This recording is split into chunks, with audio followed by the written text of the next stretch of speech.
day. Welcome. This is your Daily Med with Lady V. For a while, we have been talking about Jesus likening or comparing the kingdom of heaven to various different things that he gave us, the illustration thereof. And in today's lesson in St. Matthew chapter 25, verse 1 through 13, is likening the kingdom of heaven to 10 virgins. He says to us, they are separated in two groups, the faithful and the foolish, or the wise and the foolish. Representing, as we can see from the story, we have Israel here represented, who knows quite well their custom or the story to which Jesus gave this illustration, as he is saying, these virgins, 5 were prepared and invited to the wedding and the wedding feast, and the other 5 were unprepared and were excluded. So here the lesson that he's trying to tell us in St. Matthew chapter 25, 1 through 13, that there is a division, as we say, and this determines who went to the wedding and who did not go. We also see it represents true and false professors of the kingdom. So what we are looking at here, 5 had true faith, but 5 really did not have real faith. The Bible tells us they look alike. All were virgins. They all had lamps. They all fell asleep. And we see that when the cry made, they all woke up. But there is a difference in between here of what happened, that 5 took extra oil and 5 did not, and that what characterized them as either being wise or being foolish. It also shows us the same situation with the wheat and the tears, or the wheat and the weed in another parable that Jesus told. And so today he's saying to us, look at the story. What happens? What is taking place here? He is illustrating readiness.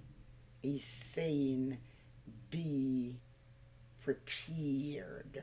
So as we look at St. Matthew chapter 25, verse 1 through 13, we will see a real story of that which takes place customary in the Orient.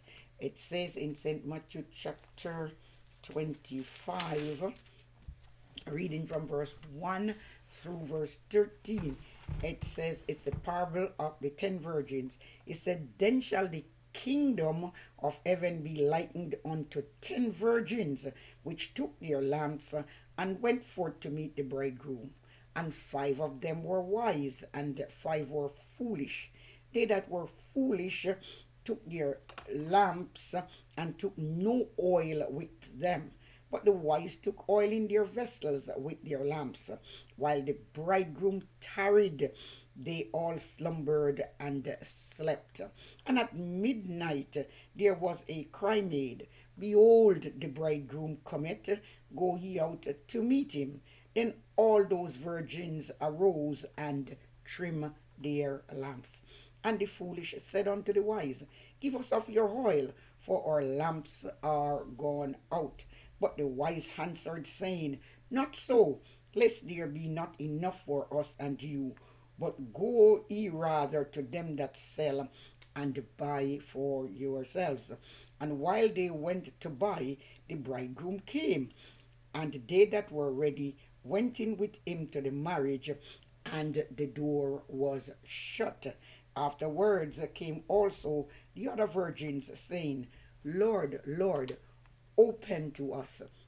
But he answered and said, Verily I say unto you, I know you not. Watch therefore, for ye know not whether the day nor the hour wherein the Son of Man cometh.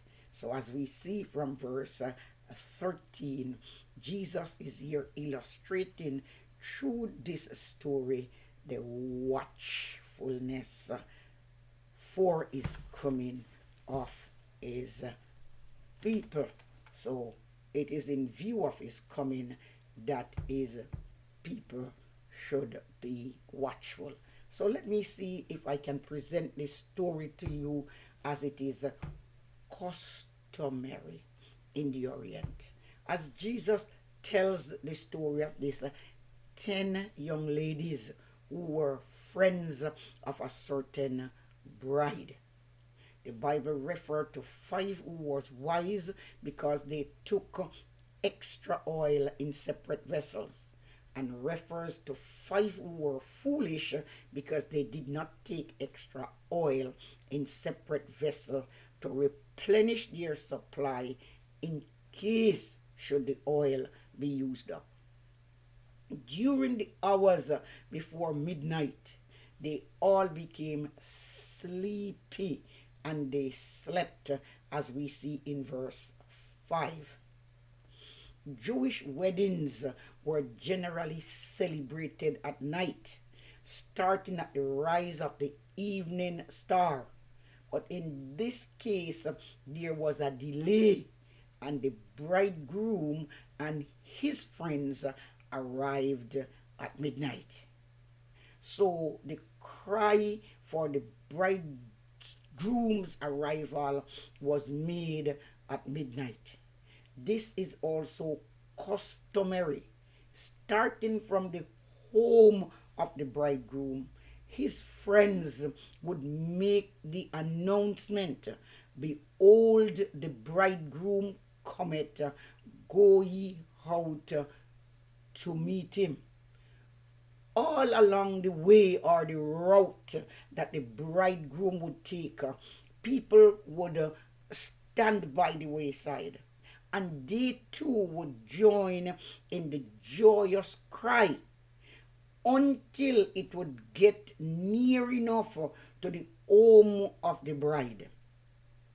And so this happened that it woke up those 10 ladies or virgins who were sleeping in verse 6. It was the duty now of these 10 ladies who were the chosen ones by the bride to welcome the bridegroom. So when the virgins, all 10, heard the cry, they all arose to trim their lamps and to get them in order. They all had lamps burning when they went to sleep, but now the lamps were going out and needed more oil, as in verse 8. They said, Our lamps are gone out. So when they got up to trim, the foolish asked of the wise for some of their extra oil that they took in the vessel, but were sent in verse 9, as we see, Go quickly out and buy, get some for yourself, just in case there not be enough for all of us. The Bible tells us while they went to do so, the bridegroom finally got to the place where they were, the place of his destination. So the 5 that were ready went with the groom to the marriage. The Bible says he went in, those 5 went with him, and the doors were shut. In the East, doors were always locked at a wedding, 1, to prevent uninvited guests, and 2, to prevent or for fear of thieves who would come, 1, to rob the guests, and 2, to carry off the bride for a ransom. So the groom would normally shut the door. Those who went to buy oil, who is referred to as the five foolish, afterwards they came. But when they came and knocked, as it were, on the door, as in verse 11, crying, Lord, Lord, open to us, the bridegroom replied, I don't know you. And so, yes, in an earthly sense, as the parable is told, because it's a true earthly story that has a heavenly meaning, the bridegroom didn't have to know these ladies because they were friends of the bride. So he didn't necessarily have to know them. They are not necessarily friends of the groom. So when they call out to him, he says, the door is already shut and I don't know you. Therefore, I can't let you into this marriage. What is Jesus saying to us as we hear this parable? Point illustrated by this Oriental wedding is saying to us, you people on earth in the kingdom of heaven, take a lesson from these virgins and be always watchful in view of my coming. Today he is saying to you and to me, be ye ready and be ye watchful, as verse 13 says in St. Matthew chapter 25. Watch therefore, for ye know neither the day nor the hour wherein the Son of Man cometh. So let us be watchful. Let us be ready, because he is coming again. God bless you. Thank you again for watching. Please like, please subscribe, please share, and please comment. Don't forget to visit my YouTube channel, Daily Med with Lady V.